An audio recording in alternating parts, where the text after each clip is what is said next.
સુરત મહાનગરપાલિકાની નગર પ્રાથમિક શિક્ષણ સમિતિની શાળાઓના શિક્ષકોની ગુલ્લીબાજી યથાવત છે। એક શિક્ષિકા વિદેશમાં તો બીજી શિક્ષિકા દિવાળી બાદથી ગેરહાજર રહેતા નોટિસ ફટકારી છે।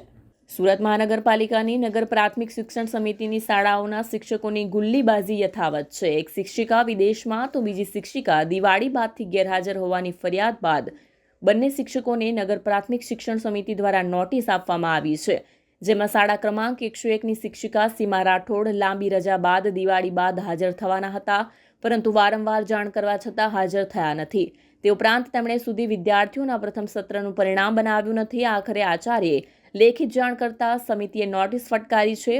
તો શાળા ક્રમાંક 189ના શિક્ષિકા પૂજા કામલિયા મંજૂરી લઈને વિદેશ ગયા છે। તેઓની રજા પૂરી થઈ 20 દિવસ થઈ ગયા અને તેઓ હાજર થયા નથી, જેથી તેમને પણ નોટિસ ફટકારાઈ છે।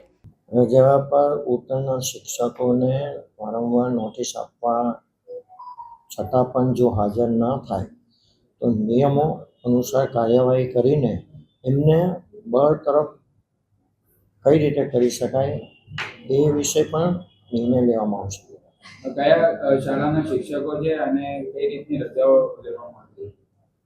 ચોક્કસ શાળાના શિક્ષકો વિશે મને માહિતી નથી, પરંતુ એ જાણીને તમને જાણ કરવામાં આવશે।